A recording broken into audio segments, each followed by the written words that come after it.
سامعین کرام، آپ سن رہی ہیں ایک دلچسپ اردو جاسوسی کہانی جس کا نام ہے جان باز۔ یہ اس سلسلے کی قسط نمبر 29 ہے۔ مجھے امید ہے آپ کو میری یہ کاوش پسند آ رہی ہوگی۔ آپ نے اگر ابھی تک میرا چینل کہانی گھر سبسکرائب نہیں کیا تو ابھی میرے چینل کو سبسکرائب کر کے بیل نوٹیفیکیشن آن کر لیجئے تاکہ آنے والی ہر نئی کہانی کی اطلاع بر وقت آپ تک پہنچ سکے۔ میں محمد خان اور خنسا کی بینکاک میں آمد کے انتظار میں تھا۔ ادھر سپنا کی خاموشی اور اپنے ماضی کے متعلق کچھ بتانے سے گریز نے اسے بڑا پراسرار بنا دیا تھا۔ وہ بنگلہ دیش اور ممبئی میں ہمارے سارے کاموں سے آگاہ تھی اور ہمارے آئندہ کے مشنوں کے متعلق بھی اچھا خاصا جانتی تھی۔ میں عجیب گو مگو کی حالت میں تھا۔ اگر میں اسے اپنے گروپ سے نکال دیتا تو ہمارے ماضی کے کاموں اور آئندہ کے مشنوں کے تشتے ازبام ہونے کا خدشہ تھا، اور اگر اسے پوری طرح سے کلیئر کیے بغیر اپنے ہمراہ لے جاتا تو وہ ہمیں رنگے ہاتھوں پکڑوا بھی سکتی تھی۔ کافی سوچ بچار کے بعد میں نے فیصلہ کیا کہ اگر اب اس نے حسب وعدہ اپنے ماضی کو تفصیلاً تحریر کر کے نہ دیا اور حاجی مستان کے ذریعے اس کے بیان کردہ ماضی کی تصدیق نہ ہو سکی تو میرے پاس ایک ہی صورت تھی کہ اسے ہلاک کر دیا جائے۔ یہ فیصلہ کرنے کے بعد میں نے سپنا کو اپنے کمرے میں بلوایا۔ کمرے میں میرے سوا اور کوئی نہیں تھا۔ میں نے سپنا سے پوچھا کہ کیا اس نے تمام واقعات کو تحریر کر دیا ہے تو وہ بولی، وہ تو میں نے کیسر کی موجودگی کی وجہ سے بہانہ تراشا تھا۔ میں آپ کو سب کچھ سچ سچ بتانے کو تیار ہوں۔ میں نے کہا پھر وقت ضائع نہ کرو اور فوراً بولنا شروع کر دو، لیکن یہ یاد رکھنا کہ جب تک تمہاری کہی ہوئی ہر بات کی تصدیق نہ ہو جائے میں محض تمہارے بتانے سے مطمئن نہیں ہوں گا۔ سپنا میری آنکھوں میں آنکھیں ڈالتے ہوئے بولی، آپ بے شک میری کہی ہوئی ایک ایک بات کی تصدیق کر لیں، لیکن بھگوان کے لیے مجھ سے بدگمان نہ ہوں۔ دارجلنگ میں میرے ماتا پتا کی کروڑوں کی جائیداد اور لاکھوں روپیہ بینک میں ہے۔ میں آپ کو جائیداد کی تفصیل، بینک اکاؤنٹ نمبر اور اپنے مینیجر اور رشتہ داروں کے ٹیلی فون نمبرز دیتی ہوں۔ آپ ان سے تصدیق کر لیں۔ دارجلنگ میں میرے ماتا پتا اور میں بڑی پرسکون زندگی گزار رہے تھے۔ میں کانوینٹ اسکول میں کیمبرج میں پڑھتی تھی۔ ایک روز ایک ٹیچر نے مجھے اپنے گھر بلایا۔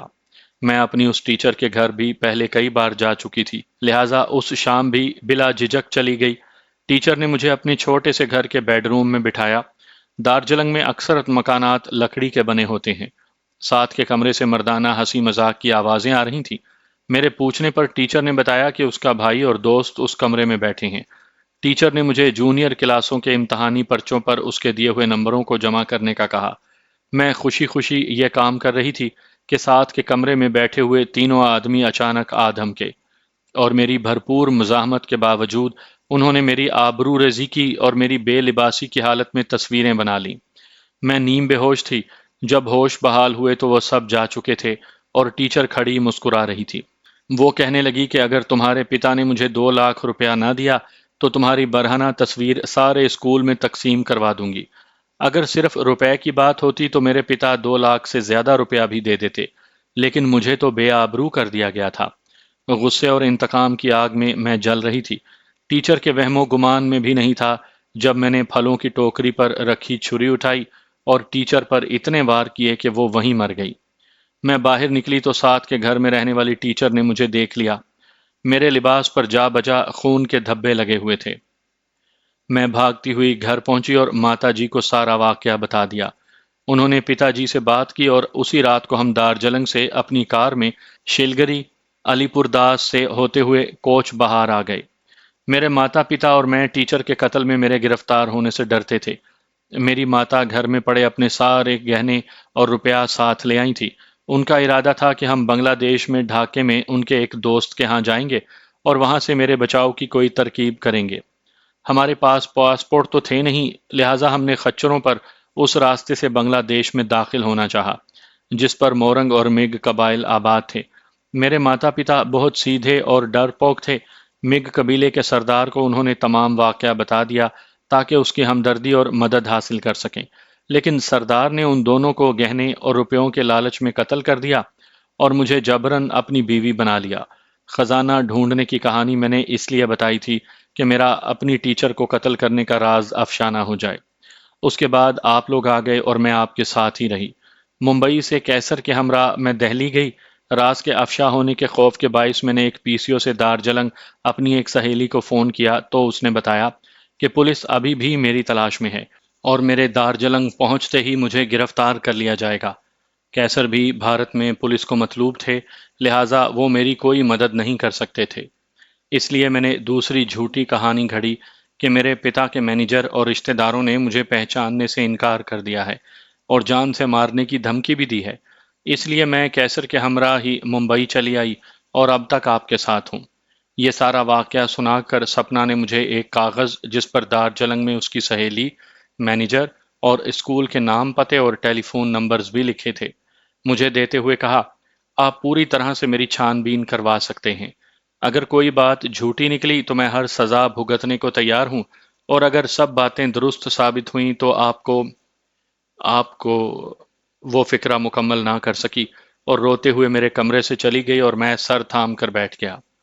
سپنا کی کہانی کے سچ جھوٹ کو پرکھنے کے لیے میں تھوڑی دیر کے بعد سینٹرل پی سی او گیا اور حاجی مستان کو فون کیا۔ وہ کہیں باہر گیا ہوا تھا۔ میں نے یوسف پٹیل کے نمبر گھمائے۔ وہ گھر پر موجود تھا۔ میں نے اسے اپنے بینکاک پہنچنے کا بتا کر اور رسمی بات چیت کے بعد سپنا کے دیے ہوئے نمبر اسے لکھوائے اور کہا کہ دارجلنگ میں کلپنا یعنی سپنا کا اصل نام کے متعلق تمام معلومات کر کے مجھے ہوٹل میں فون کر کے بتائے۔ یوسف نے مجھے بتایا کہ گوکھلے کے خاتمے کے بعد اب ساری مارکیٹ پر ان دونوں کا قبضہ ہے۔ اس نے مجھے یہ بھی کہا کہ میں حاجی مستان کو کہوں کہ وہ پرانی قدورتوں کو بھلا کر نئے سرے سے مل کر کام کرے۔ مستان کے متعلق اس نے کہا کہ ابھی تک اس نے اسے مال کی پوری سپلائی بحال نہیں کی ہے، اور اگر اس نے مزید ٹال مٹول سے کام لیا تو پھر اسے مجبوراً کسی نئے سپلائر کا انتظام کرنا ہوگا۔ میں نے یوسف کو تسلی دیتے ہوئے کہا کہ میں نہ صرف مستان سے اس مسئلے پر بات کروں گا بلکہ خنسا سے بھی کہوں گا کہ وہ مستان کو تمہیں پوری سپلائی دینے کا کہے۔ گزشتہ ایک ساتھ میں کہیں پہلے ہی عرض کر چکا ہوں کہ خنسا نے مجھے بتایا تھا کہ ہر ملک میں وہ صرف ایک پارٹی کو مال سپلائی کرتا ہے اور بھارت میں اس کی سپلائی صرف حاجی مستان کو ہوتی ہے۔ پیسے کا لالچ ایسا ہوتا ہے کہ انسان اکثر اپنے وعدے وعید بھول جاتا ہے۔ 2 بار تو میں حاجی مستان اور یوسف پٹیل کی صلح کروا چکا تھا اور دونوں نے ایک ساتھ مل کر کام کرنے کی قسمیں اٹھائی تھیں، اور اب پھر ان کے تعلقات میں خلیج پیدا ہونے لگی تھی۔ یوسف سے بات کرنے کے بعد میں اپنے ہوٹل پلٹ آیا۔ کیسر نے مجھے بتایا کہ سپنا مسلسل روئے جا رہی ہے اور اس نے کمرے کا دروازہ اندر سے بند کر رکھا ہے۔ میں نے ہاؤس فون پر سپنا کو کہا کہ وہ جلد از جلد میرے کمرے میں آ جائے۔ کیسر تو پہلے ہی میرے کمرے میں موجود تھا۔ سپنا کی آنکھیں سوجی ہوئی تھیں۔ میں نے دانستہ اس کی حالت کو نظر انداز کرتے ہوئے دونوں کو بتایا کہ کرنل مزمل اپنے ساتھیوں سمیت ایک ہفتے تک یہاں پہنچ جائے گا اور ہمارے ساتھ تھائی ساتھیوں اور رضی کے علاوہ ایک اسرائیلی لڑکی بھی جو موساد کے لیے کام کر چکی ہے ہمارے ہمراہ ہوگی۔ اب ہم کو ذہنی طور پر مشن پر روانگی کے لیے تیار رہنا چاہیے۔ ہم جس ملک میں جا رہے ہیں اس کی زبان سے قطعی ناواقف ہیں، اس لیے ہمیں اپنی شناخت چھپانے اور مشن کی تکمیل میں خاصی دشواری پیش آ سکتی ہے۔ میں نے سپنا کو مخاطب کرتے ہوئے کہا، کیا تم بھی اس مشن میں ہمارا ساتھ دینے کو تیار ہو؟ میں نے یہ بات سپنا کو دلاسا دینے کے لیے کہی تھی کیونکہ میری بے رخی سے وہ بے حد آزردہ ہو چکی تھی، اور میں نہیں چاہتا تھا کہ جب تک دارجلنگ سے اس کی بیان کردہ وہ داستان کی تصدیق نہ ہو جائے تو وہ کہیں مایوس ہو کر ہمیں چھوڑ کر چلی نہ جائے اور ہمارے لیے مزید پریشانیوں کا باعث بنے۔ سپنا میرے سوال کا جواب دیتے ہوئے آنسو بھری آنکھوں سے بولی، اگر آپ کا ساتھ نہ دینا ہوتا تو میں آپ کے ہمراہ پاکستان کیوں جاتی؟ سب کچھ ہوتے ہوئے بھی میں بالکل تنہا اور لاوارث ہوں۔ قبیلے کے سردار کے چنگل سے رہائی دلوا کر آپ نے مجھے دوبارہ زندگی دی اور مجھ میں زندہ رہنے کی خواہش پیدا ہوئی۔ میں نے نا سمجھی کے باعث یہ غلطی کی کہ آپ سے کئی باتوں کو چھپایا۔ اب جب کہ ہر بات آپ کو بتا دی ہے تو مجھے آپ پر یہ یقین ہے کہ میری کہی ہوئی باتوں کی تصدیق ہونے پر آپ مجھ سے اپنی بدگمانی کو ختم کر دیں گے اور مجھے اپنے ہمراہ رکھیں گے۔ غرض یہ کہ اس مختصر سٹنگ کے خاتمے پر ہم نے رضی کو بھی بلوا لیا اور مشن پر جانے کے لیے بغیر اس ملک کا نام لیے اپنی تیاریوں کے متعلق باتیں کی۔ رات کو میں نے خنسا کے نمائندے کو فون کیا اور کہا کہ ہمیں کراٹے کی مختصر مدت میں بھرپور ٹریننگ دینے کے لیے کسی بلیک بیلٹ استاد کی فوری ضرورت ہے۔ سعودی عرب میں بارودی اسلحے یعنی فائر ویپنز کے بغیر ہمیں خنجروں کے علاوہ کراٹے کے داؤ پیچوں کے ساتھ ساتھ مخالفین کو زیر کرنا تھا۔ ہمارے ہوٹل میں تو ایسی تربیت لینے کے لیے کوئی موزوں جگہ نہ تھی، اس لیے خنسا کے نمائندے نے کہا کہ کل صبح 6 بجے وہ ایک وین بھیج دے گا۔ جو ہمیں روز گارڈن کے قریب لے جائے گی جہاں کراٹے کی ٹریننگ دی جاتی ہے۔ اس کے استاد کو یہ ہدایت بھی جاری کر دی جائے گی کہ کم سے کم وقت میں ہمیں اپنے بچاؤ اور مخالفین کو زیر کرنے کی تربیت دے۔ ہمارے پاس تربیت پانے کے لیے مخصوص لباس نہیں تھے، چنانچہ اس گفتگو کے فوری بعد میں کیسر، رضی اور سپنا کو لے کر سری وانگ روڈ کے خاتمے پر ٹریکوڈرا ہوٹل کے شاپنگ سینٹر میں گیا اور سب کے لیے مناسب لباس خرید لیے۔ اگلی صبح سے ہی ہماری ٹریننگ شروع ہو گئی۔ تیسرے روز میرا تھائی نمبر 2 اپنے ایک ساتھی کے ہمراہ آ گیا۔ وہ بھی اسی ہوٹل میں ٹھہرے اور ہمارے ساتھ ہی ٹریننگ کے لینے لگے۔ میں نے 2 روز کے بعد کرنل مزمل کو فون کیا اور اسے اپنے ساتھیوں سمیت بینکاک آنے کا کہا۔ 2 روز کے بعد وہ بھی بینکاک پہنچ گئے۔ کرنل مزمل اور اس کے ساتھیوں کا جوش و خروش دیکھنے کے قابل تھا۔ کیسر، رضی، تھائی ساتھی، بنگلہ دیشی، جیسیو اور دونوں سپاہی تو میرے پہلے بھی شریک کار رہ چکے تھے، اس لیے ہم بالکل نارمل تھے۔ کرنل مزمل اور میجر کی حالت بالکل ان نوجوان سیکنڈ لیفٹیننٹس کی طرح تھی جن پر پاسنگ آؤٹ کے بعد فوجی وردی پہنتے ہی دشمن کو نیست و نابود کرنے کی دھن سوار ہو جاتی ہے۔ کرنل مزمل نے میجر کو پہلے یہ سمجھا دیا تھا کہ میرے یعنی گروپ لیڈر کے ہر حکم کی تعمیل کرنا ہوگی اور سوائے نجی محفل کے وہ مجھے سر کہہ کر مخاطب کریں گے۔ ہم سب ہر صبح تیار ہو کر کراٹے کی تربیت کے حصول کے لیے چلے جاتے۔ میں نے سپنا کو بتا دیا تھا کہ اسرائیلی لڑکی کراٹے کی ماہر ہے۔ سپنا اسی لیے پوری محنت اور لگن سے کراٹے کے داؤ پیچ سیکھ رہی تھی۔ بنگلہ دیشی میجر عمران نے کمانڈو کورس کیا ہوا تھا، لہٰذا اسے کوئی دشواری پیش نہ آئی۔ میں نے بھی اپنی تربیت کے دوران جوڈو اور کراٹے کے ابتدائی کورس کیے ہوئے تھے اور خاصے عرصے سے عملی مشنوں میں حصہ لیتے رہنے کی وجہ سے میرا جسم بھی ہر قسم کی تربیتی سختی برداشت کر سکتا تھا۔ صحیح دشواری کرنل مزمل، رضی، کیسر اور جیسیو، منصف اور دونوں سپاہیوں دین محمد اور اکرم اور تھائی نمبر 2 اور اس کے ساتھی جنہیں میں نے عبداللہ اور شان کے نام دیے تھے ان کو پیش آ رہی تھی۔ 5-7 منٹ کی ریاضت کے بعد ہی ان کے سانس پھول جاتے اور ان کے ایکشن میں کمی آ جاتی۔ استاد تو کبھی بھی اپنے شاگرد سے مطمئن نہیں ہوتا اور نہ ہی ہمارا استاد ہم سے کبھی مطمئن ہوا۔ 18 دن کی ریاضت کے بعد اس نے یہ کہہ کر ہماری ٹریننگ ختم کر دی کہ اس سے زیادہ اور ایڈوانس ٹریننگ میں ہماری جسمانی ہڈیوں اور مسلز کو نقصان پہنچنے کا امکان ہے۔ بہرحال ہمیں اس نے اس قابل بنا دیا کہ ہم میں سے ہر کوئی 2-3 غیر تربیت یافتہ افراد کو زیر کر سکے۔ اب میں پھر پیچھے کی طرف لوٹتا ہوں۔ خنسا بینکاک میں میری آمد کے 8ویں دن مجھ سے ملا۔ عمر بھی اس کے ہمراہ تھا۔ خنسا نے اسرائیلی لڑکی جسے میں نے ماہا کا نام دیا تھا اس کو بھی ہمارے ہمراہ جانے کی اجازت دے دی، لیکن علیحدگی میں مجھے کہا سانپ اور یہودی پر کبھی اعتبار نہ کرنا اور اس لڑکی کو ایسا کوئی مشن نہ سونپنا جس میں پورا اختیار اسی کے پاس ہو۔ اس پر کسی وقت بھی مسلم دشمنی غالب آ سکتی ہے اور تمہیں نقصان پہنچا کر اسے ذرہ بھر بھی افسوس نہیں ہوگا۔ ویسے مجھے یقین ہے کہ یہ تمہارے ساتھ غداری نہیں کرے گی کیونکہ موساد سے یہ علیحدہ ہو چکی ہے اور چرس اور ہیروئن کی لت کو پورا کرنے کے لیے اسے ہمہ وقت تمہاری ضرورت ہوگی۔ پھر بھی اگر اس نے تمہارے احکام کی خلاف ورزی کی تو بلا دریغ اسے ختم کر دینا کیونکہ رازدار دشمن بے حد نقصان پہنچا سکتا ہے۔ سامعین، اپنے مشنوں پر روانگی سے پہلے میں یہ حالات تفصیلاً اس لیے بتا رہا ہوں کہ آپ کو علم ہو سکے کہ ہم جن سے مقابلہ کرنے اور انہیں زیر کرنے جا رہے تھے ان کے بے پناہ وسائل اور امریکہ اور اسرائیل کی حکومتوں کی پشت پناہی کے مقابلے میں ہماری بے سر و سامانی کی کیا حالت تھی۔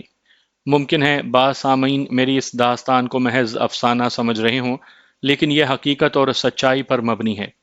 کیا حضرت علی، حضرت خالد بن ولید، موسیٰ بن نصیر، نور الدین زنگی، صلاح الدین ایوبی اور ٹیپو شہید کے کارنامے بھی افسانے تھے؟ موجودہ دور میں اسامہ بن لادن جس نے امریکہ اور مغربی ممالک کی نیندیں حرام کر رکھی ہیں، وہ بھی کیا ایک افسانہ ہے؟ ہمیں بھی اپنی حب الوطنی سے بہت زیادہ اللہ پاک کی مدد پر بھروسہ تھا، اور جب یقین محکم ہو تو تقدیریں بھی بدل جاتی ہیں۔